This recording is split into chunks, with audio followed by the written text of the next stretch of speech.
Asalaamu calaykum waraxmatullaahi wabarakaatuh. Kusoo dhawaada Somali Youth Scholars. Haddii ay tahay dabcan markii kugu horeysa soo booqatay YouTube channelkeena, soo dhawaayaan ku leenahay walaal. YouTube-kani waa YouTube channel aan ugu talagalnay inaan ku caawino dhalinta Soomaaliyeed oo ugu soo gudbino deeqada waxbarashada, green card lottery-ga iyo waxyaabo kale oo la midka. Insha Allah maanta arrin aad u muhiim ah isla eegi doonaa. Waxaa barnaamijka maanta inoo marti nooga oo aan ku wareystay walaal Maxamed oo kamid ah dadkii ku guuleystay DV lottery-ga laakiin nasiib aan u yeelnin inuu baxo oo reject la soo siiyay. Bal waxaan ka wareysan doonaa waxyaabihii caqabadihii uu la kulmay, sababta keentay in visa reject la soo siiyo. Insha Allah ka wareysan doonaa. Waxa waaye sida rajaynaya wax badan ayaa idinkana ka faa'iidi doontiin maanta wareysigaani oo idinkana wadadan iyo waxyaabihii uu maray wixii qalad uu sameeyay oo aad cashar ka qaadan doontaan. walaal Maxamed kusoo dhawaayaan ku leenahay barnaamijka. Magacaaga ku bilow, bal warbixin guud inaga sii yani sidoo barnaamijkan kugu bilowday iyo waxyaabihii caqabadihii aad la kulantay. Soo dhaw. waan ku dhawahay aad u mahadsantihiin dhammaan asxaabta ku xiran channelka iyo adiga waa aad ku salaamaya. waana dhawahay barnaamijka. su'aalaha insha Allah ku soo dhaw. waxaan jeclahay inay weydiisay qaabkii waxa weeye barnaamijkayga uu ugu horgalay ee qaabkii lagu diiday. saas rajaynaya insha Allah saas su'aashu dhacay tamaanani. صح عادي جزاك الله والله. بل warbixin guud inaga sii goormay xariista barnaamijkani waxyaabihii laga baahnaa maxay ahayn. bal warbixin guud bilowgaaga safarka ay bilowgiis bal inoogu bal waran.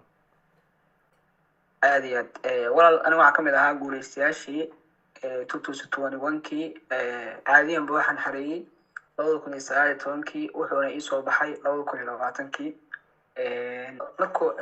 markaa xareeyay markuu ii soo baxay haddaan ka bilaabo waxaan fiirsaday adigoo 24 sideedaad baan jeclaa bish sideedaad ayaan fiirsaday. waxaan ogaaday inaan kamid ahaa guuleystayaashii. kadib foomkii ayaan sida u dhaqsiga badan u buuxiyay.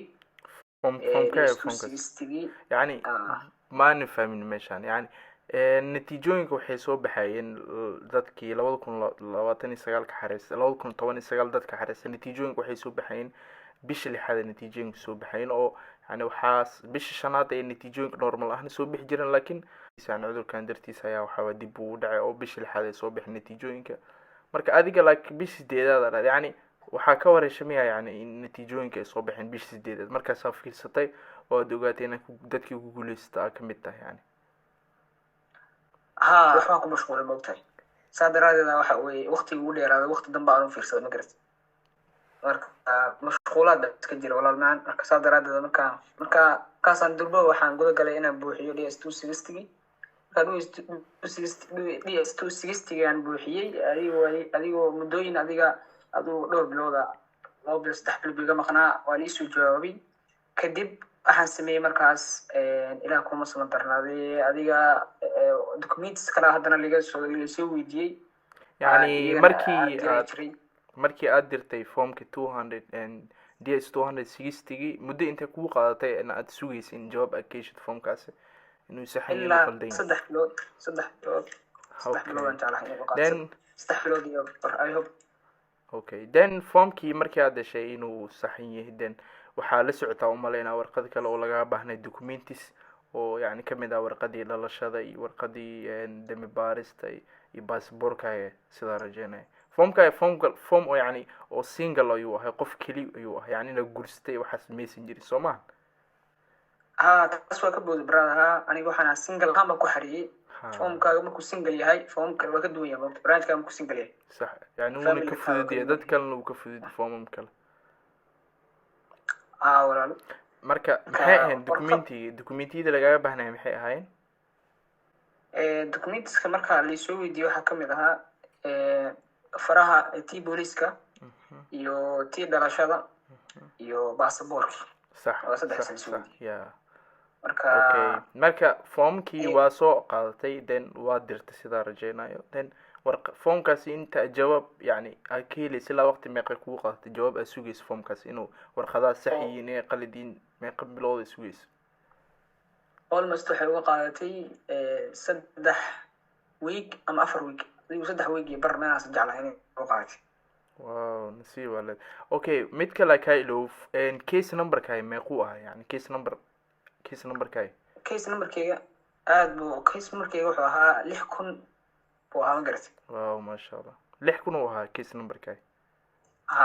currentiga dadka asxaabta currentiga kamid ahaa, maadaama formkeygu aad waxa weye u dhowaa, ma garatay. Okay, then interviewgaagii waxaa dooratay oo formkii DS260 aa ku cadeysay inaad yani Kenya aad ku gelaysid interviewgaaga sidaa rajeynaya. bal then documentiyadii aad dirta oo warqadihii waa kusoo jawaabay warqada inay sax yihiin, then waxaa sugtay sidaa rajeynaya haddana interview in lagugu waco. marka xilligee kugu waca interviewga, xilligee heshay warqada oo invitationka oo yani kugu soo yani kugu waceen interviewga, xilligee waa xilligee kugu waceen? walaal aad baa umahadsan tahay. warqadaas waxaan helay bishii 3aad baa helay. interviewgana waxaa igu qornaa inaan mari doono bishii 4aad, ma garatay. adii muddo 1 bilood u bixisay markaas. Okay, waan gartay. then warqadaasi sidaa rajeynaya oo invitation letterka waxaa ku qoran yani documentiyada aad la tegaysay safaaradda sax sidaa rajeynayo waxaan documentiyada lagaga baahan yahay oo safaaradda la tegi doontid tusaalahan oo kamid ah yani warqada caafimaadka iyo warqadii booliska warqadii affidavitki. bal adiga maxaa kugu qornay ay kaaga baahnayeen? runta warqada waxaa ku qornaa documentska kale ah in laga baahan yahay shahaadadii dugsiga sare, maadaama aniga dugsi sare keliya ay ugu qornayd, iyo booliistii iyo baasaboorkii iyo warqad kaloo la yidhahdo affidavit of support oo kuusoo qorayo qof adigoo dibadda kuu jira meesha ku socoto Maraykana, ma garatay. sax. iyo warqadaasna waa la socotay. warqada dhalashada sidoo kale iyo warqada dhalashada sax. taas waa ka buuxa maana iyo caafimaadna wuu ku jiri sax. sax. Okay, marka muddo bilaa lagu siiyey time yani inaad isku diyaariso oo documentiyada kusoo aruursato, then documentiyada wixii dhan aad diyaarsatay bishii 4aad la gaaray interviewga. bal meeshaan inooga war interviewga subaxdii meeqa saac baa ku qorneed, maxaa kala kulantay safaaradda bilowgii meesha, bal inooga waran saacada ku qorneed interviewga. walaal waa aad baa umahadsan tahay. interviewga waxaa ku qornaa 2 saac iyo 40 inaan mari doono. caadiyan ba waxaa haboon qof walba kula tali lahaa inuu waqti kasii horeeyo waqtigaas uu tago. aniga waxa weye waa juhdi badan baa igu jiray. waxaan tegay waqti aad u horeysa salaa subaxii markaa tukadaba waa iska dhaqaajiyay oo meesha ayaan ka xaadiray, safaaradda ayaan ka xaadiray. markaa meesha tegayba dad badan baa iga horeeyey. dadkaas Soomaalida waa ku yareed, adigu Afrikaana iyo waxaa isugu jireen dadka meesha wadankaas kale iyo dad badan isugu jireen. leemar dheer baa lagu jiray. leenkaas ayaan dabada kasii qabsaday oo boosishika kasii qabsaday. ilaahay mahadi waxaa ah adigu gudahan soo galay. intaad gudaha soo galin ka hor 3 albaab baa jira oo laisku baaro. albaabkii adigu ugu dambeeyey ayaa waxaa dhacday adiga meeshaas ayaa mobile iyo waxaa wadata lagaaga dhigayaa. keliya waxaa lagu baneynayaa inaad qaadato lacagta kaashahan aad ku wadato, lacagta fiisaha aad bixinaysa meesha, iyo documentskaagii aad hore usoo qaadatay. adiga gudahan galay. markaan gudahan galay waxaa dhacday adigu daaqad baa laga yaray.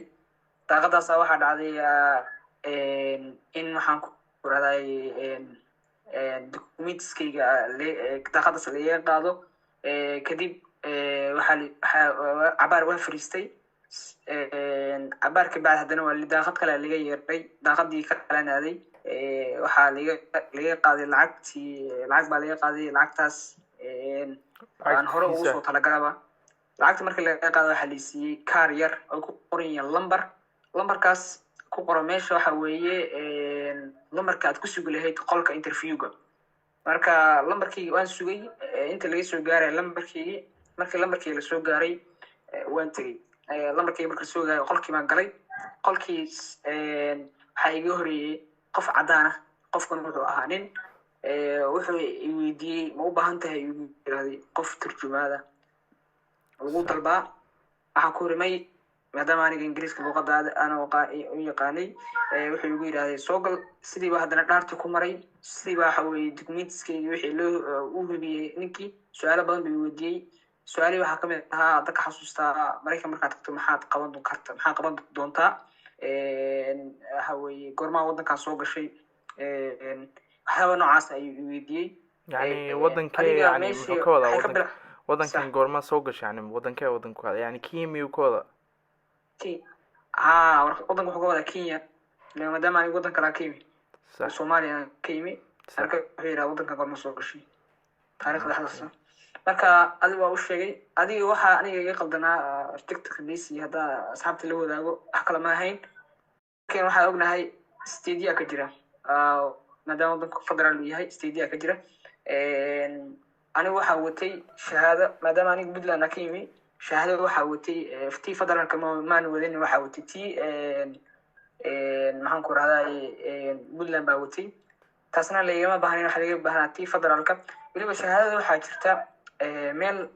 markaad Kenya timaado ayaa waxaa soo marinaysaa maxaan ku rahdaa wasaaradda waxbarashada ee Kenya waxay kusoo siinayaan waxay soo huminayaan warqadda inay tahay maxaan ku rahdaa tii mid sax inay tahay mid qaldan marka waxay kusoo bedelayaan mid iyaga ah translate buu kusoo sameynayaan hadii kusoo bedelayaan adhe صح يعني saa daraadeed waxa weeye taasna ma يعني waxa waaye يعني shahaadi oo dowladda Soomaaliya yani oo dugsiga saraad ka soo qaadatay ayaad soo qaadanaysaa oo wasaaradda Kenya waxbarashada keenaysaa oo dan iyaga soo control doono verification ay ku sameynayaan oo shahaado u dhiganta warqad noocaas camal ah ay ku siinayaan yani si aad safaaradda ula tagto yani oo soo bahashan inay saxta in kale si iyagana ay u xaqiijiyaan inay saxta u ogaadaan marka horta arrintaani sax waaye midna dad qof ii soo dirna waa arki warqadaani insha Allah video wixii ka sameyn doona warqadooyinkaas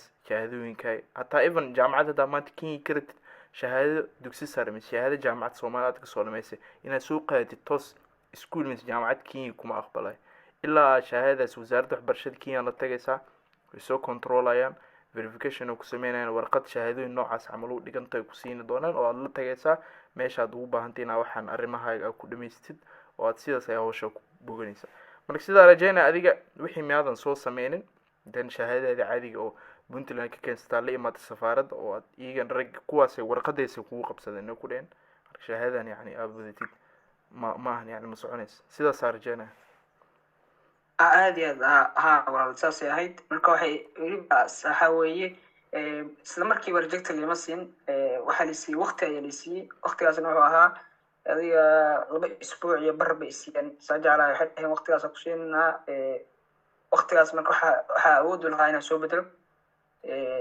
iimana suurtagelin inaan soo bedelo marka adigu safaaradda ayaa mar labaad ku laabtay marka waxaa la yidhahda dee walaal sida ayaa lagu diiday mafahanti يعني maadaama يعني wixii lagaga baahnaa shuruudaasi oo ah in shahaadadan soo bedel weys darteeda aan reject lagu siiyay okay laakiin process dheer buu ahaa waqti badan u baahnaa marka waan awoodi kari waay waqtigan ugu yaraa mafahanti sax sidaa rajaynaya horta arrintaani dad badan ani email badan ay soo gaaray oo yani dad badan ii soo direen oo ka sheeganaya dhibaatadan yani shahaadooyinkani shahaado Puntland Somaliland يعني shahaadooyin badan oo haystaan yani shahaadada Soomaaliya oonan haysanin marka waxaan rajaynayaa in meeshan ilniga baxda cashirka qaadateen marka bal hadaa heli kartaan shahaadada Soomaaliya bal isku daya yani aaday dhibaato u tahay dan arrin kale bal Maxamed bal maxaad dad kale oo mala kulanta oo loo diiday fiisaha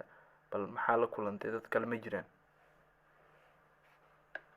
walaalaha way jiraan aniga hadda intaan indhahay ku dhuftay ama aan ka warhayo waxaan arkay adigu wiil ila kamid ah waa jiray oo saan oo kale uu tagay oo waqti loo siiyay waqtigiisu kaga faa'iideystay asaga waa maadaama dad macnaha dad dowladda ugu jiray waxsaas uu haystay qofka wiilkaasna waxaan jeclahay in hadda fiisiisa la siiyay aniga ugu dambeysay fiisiisa soo haysta oo helay ayaan ninkaasna waa jiray ma garatay waxa kaloo jiray yar adiga asagana aan arkayay isagana inta ka warhayo isagana waxa weeye isaga iska helay baasha adiga gabar ayuu geliyay meeshii oo adiga lacag waxsaas kaga qaaday oo iska marriage ahaan buu ku xariisan garatay ana awal asagoo uu soo baxay single ahaan ayuu foomkii DS260 wuxuu u geliyay inuu ilaa kuma sama darnaaday oo guursaday oo kadib uu aroostay uu guursaday yani marka wiilkaasna waa jiray oo okay meesha ii kaaday waxaa loo baahan cadeymadii interviewga asagana lagu diiday asaga reerkaas asa waqti ma hoosiima bartiisa ayaa lagu diiday warqadii rejectiga ayaa la siiyey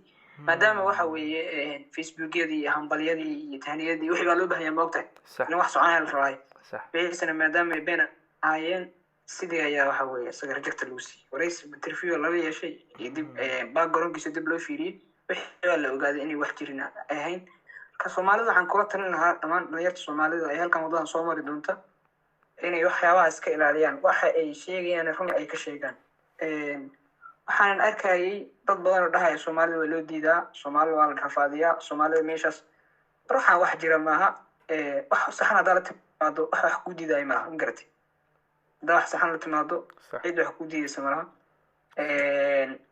meeshaan dad soomaalida waxa weye wax far godan ku jira far godan waxa weeye soomaali keliya ku taagan ma jiraan magarati marka soomaalida waxaan dhahayaa kula talin lahaa walaalayaal wax saxan meesha la imaada si ay idinkana waxa weeye wado saxan ah wax ku qaadataan sidaa rajaynaya cashirkan maanta wadada amar dad badan ayaa waxa cashir ka qaadan doono oo yacni qaladaadkaada gashay bal iyagana ku dhici doonin siduu maxamed hore u sheegay haddii maanta wax fiican wax wanaagsan dukumenti saxsan wado fiican aad ku socotid haddaad la tagtid yani qof maanta wax kuu diidaya ma jiro midaas horta niyada ku hay marka mar walba yacni inaad wadada toosan aad ku socotid isku day yani been iska ilaali marka barnaamijkeena intaa ku ekeenaynaa maxamedna aad iyo aad aan ugu mahadcelinaynaa waqtigiisa qaylig ah oo maanta uu anaga noogu faa'iideeyay meeshaan insha allah barnaamijkeena meeshaan aan ku ekeenaynaa maanka khayr badan iyo caafimaad badan ayaan rajeynayaa